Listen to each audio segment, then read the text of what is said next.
You know, every year, thousands of futures traders wake up one morning, look at their screens, and find their accounts have been completely wiped out. And the truly frustrating part? It's not because they made a bad trade or because the market fundamentally turned against them.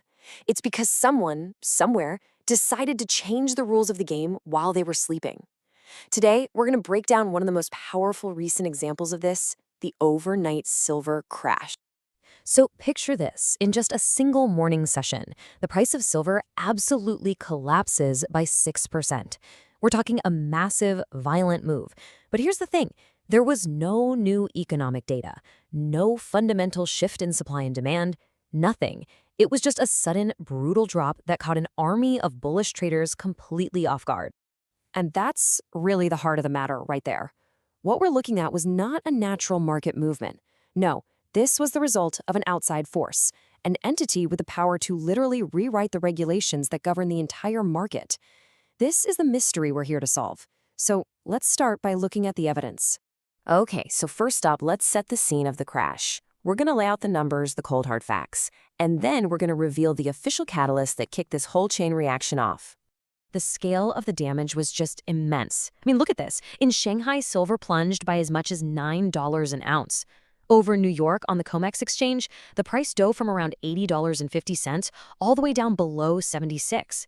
Now, for traders using leverage, these weren't just losses. These were catastrophic account-ending events.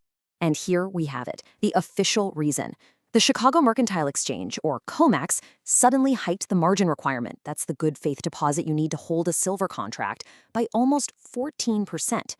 What that meant was traders instantly had to come up with thousands of dollars in extra cash right then and there, or their brokers would forcibly sell them out of their positions. So how on earth can a simple rule change cause this much chaos?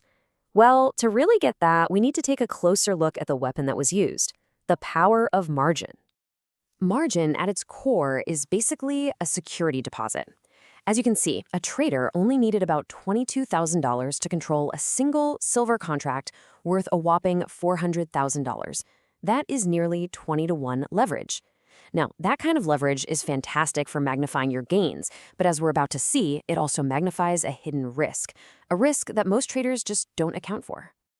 And this just perfectly illustrates the domino effect. It all starts with a margin hike. That creates an immediate cash crunch. Traders who can't pay the piper get forcibly liquidated by their brokers. This sudden flood of sell orders pushes the price down hard, which in turn triggers stop-loss orders from other traders, and that creates this self-reinforcing cascade of selling that just feeds on itself. It's a death spiral. So this brings us to the next and maybe most important part of our analysis. Who actually benefits from a crash like this? And was the timing of this margin hike, right as silver was in a powerful uptrend, was that really just a coincidence?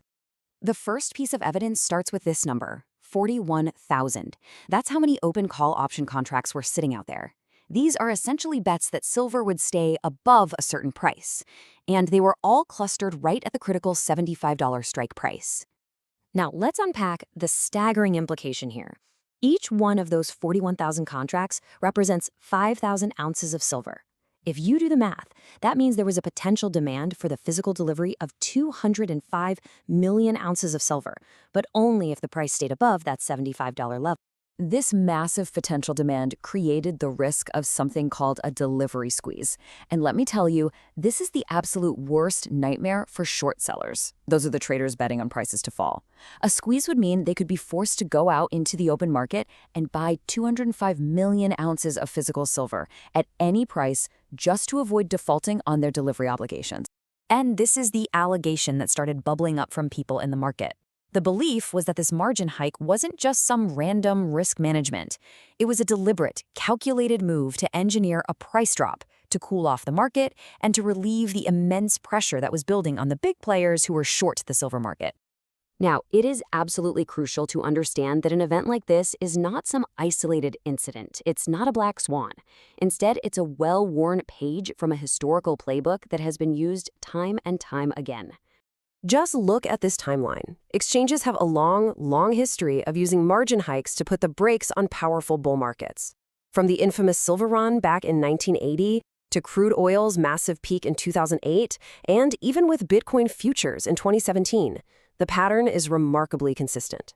When speculative excitement gets a little too hot, the rules have a funny way of changing. And at the end of the day, what this playbook really does is create a massive transfer of wealth. You see, the highly leveraged retail traders, the ones without deep cash reserves, they get forcibly shaken out of their positions. Meanwhile, the well-capitalized institutional players, well, they can easily survive the volatility, and they can even use it as an opportunity to scoop up positions at much lower prices. All right, so we've analyzed the problem from all angles. Now we're going to pivot to the solution. I'm going to give you 5 practical, absolutely critical rules that can help protect you from becoming another victim of this playbook, no matter what market you're trading in. Rule number 1 is non-negotiable. Never operate at the bare minimum. You should always maintain a significant cash cushion in your account, at least 150 to 200% above the required margin. Yes, it reduces your leverage a bit, but it gives you the buffer you need to survive a sudden rule change without being forced out. Rule number 2 is a simple but really powerful mental exercise. Before you even think about putting on a trade, ask yourself this one question. If the margin requirements on this position doubled overnight, could I meet that call without breaking a sweat?